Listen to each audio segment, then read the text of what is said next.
Welcome to the Work Heartily podcast, where we grab no more than 15 minutes with Nashville founders, executives, and leaders that you know and admire, and some that you need to know, and ask them one big question. I am your host, Jonathan Barnes, coming to you from the Work Heartily headquarters in Brentwood, Tennessee, where we help growing Nashville area businesses win through embedded fractional leadership. Today, I am joined by business leaders, Jason Ellison and Mike Kniery.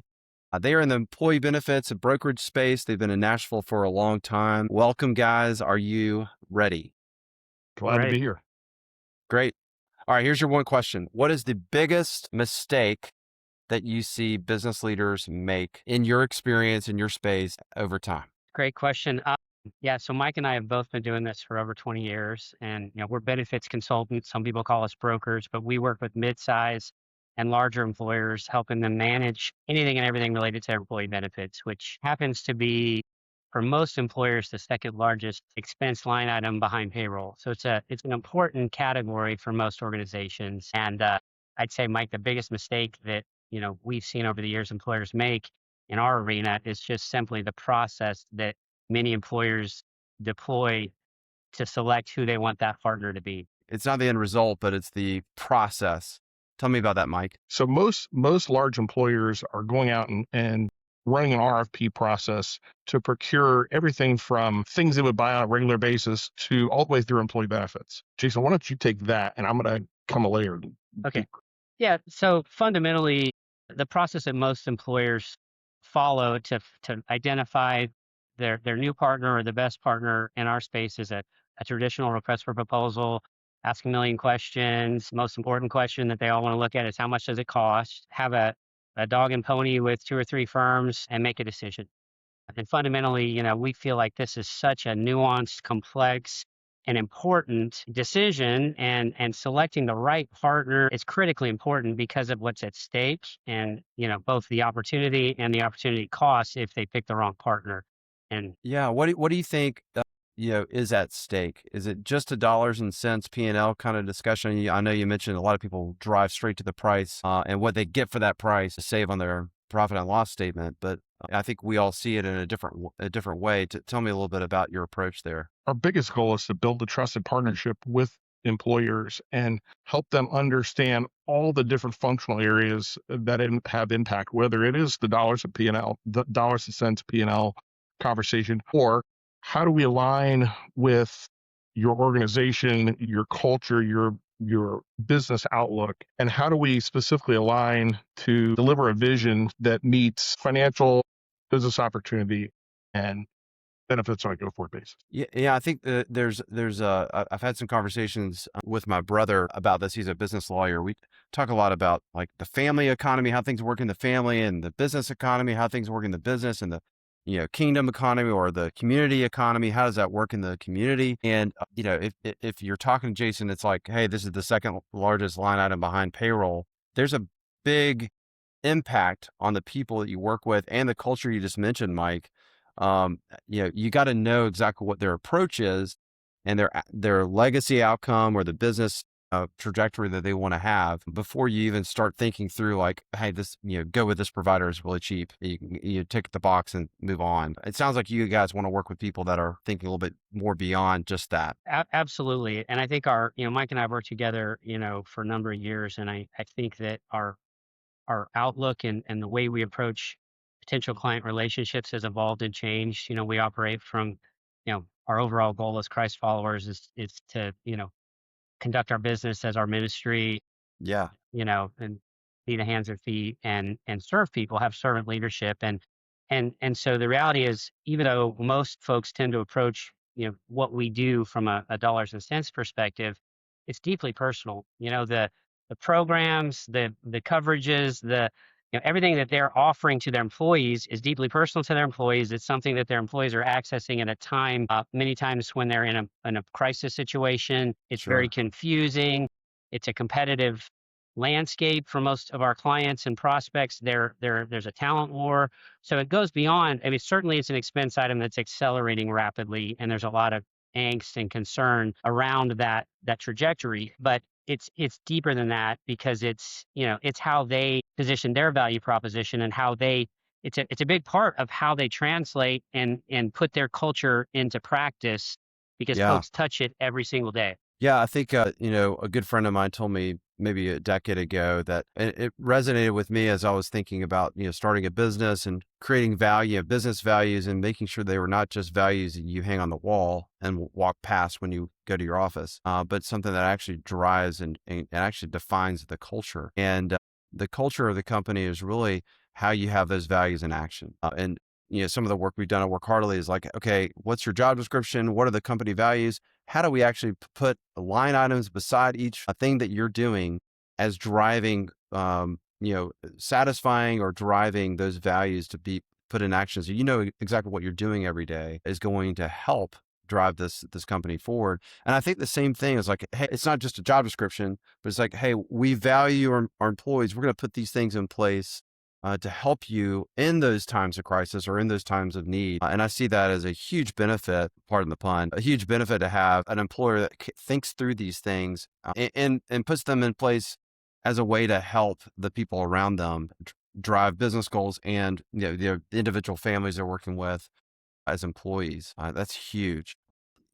Part of your process, you mentioned just, not going through an RFP or a request for proposal process, but I know you probably have to. What makes it a little different, your approach and the people you want to talk to versus just kind of just throwing as many, RFP answers as possible out there? How do you differentiate yourself? Well, we really try to sit down with our clients and prospects and make sure we have alignment, both on a business perspective, a cultural perspective, and really get to know and understand what items are important to them, where their business is going, and how we can leverage our talent and resources within the organization to deploy a really proactive benefit strategy for the organization. Almost I like to use analogies, and so sometimes it's like if you were buying a car, what we see a lot of employers do, it would be equivalent to buying a car based on watching four different car commercials, right? The Right. commercial, they always look good in the commercial, right? and They always and look so great. Yeah. our philosophy is, it's hard to pick a car if you just watch the commercial. We want to let you test drive the car. And so our approach is we want you to get to know us because we think that this decision is incredibly important for your organization, for your culture, for your Yeah. bottom line. And, we want you to see how we work, see how we think, see what's important to us and make a decision, whether it's us or one of our competitors, make that decision based on who do you think is the best partner to help you navigate through some very troubling times and difficult circumstances, to ensure the future success of your organization, ensure that you can continue to attract, retain, the right talent, achieve your growth objectives. We want to have that dialogue. And I joke with friends who ask me, I'm like, if I ever end up on the employer side and I'm having to make this decision, I wouldn't do an RFP, or if I did, it'd be like 5 questions.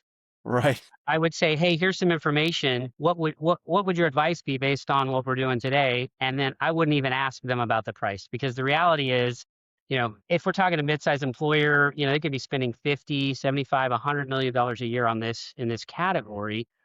And oftentimes they end up making a decision based on a spreadsheet. And the reality is you want the best partner because that's a huge investment that you're asking somebody to step alongside you and help you maximize the return you're getting on that investment Right. and find the right partner and then figure out how much you want to pay and how much they charge. But, most employers tend to do it in reverse. And Yeah. there are no silver bullets. Every employer is completely unique. Every set of challenges is different. So we try to approach each client and prospect opportunity to really dig deep and really find opportunities to dig in on each one of the pain points and deploy our tools and resources. Yeah.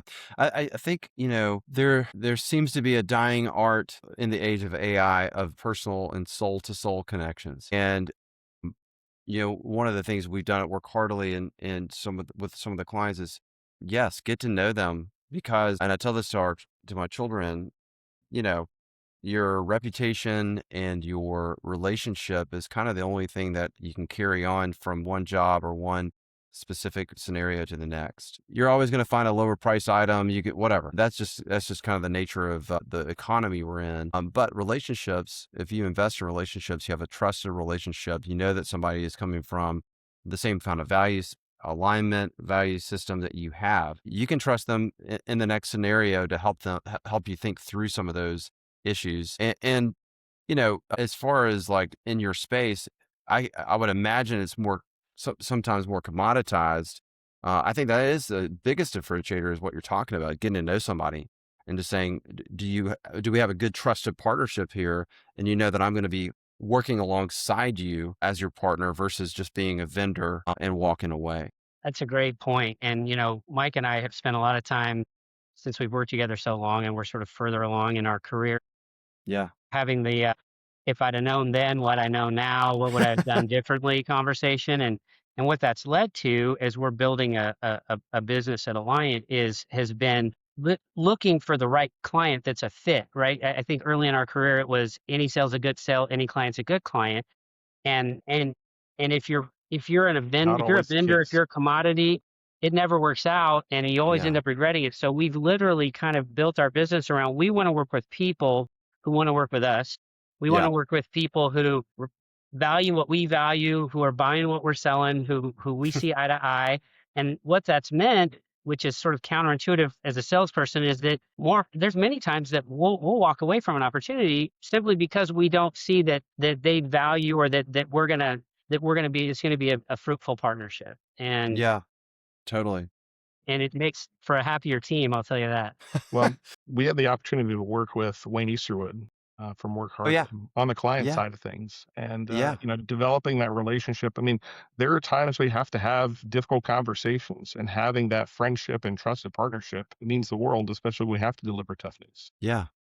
I love working with Wayne Easterwood. He's one of our fractional executives here at Work Heartily. For those that don't know him on the podcast, but he is a wealth of information. He's chief information officer, but he really works diligently to resolve any issues, especially on the IT strategy type of things.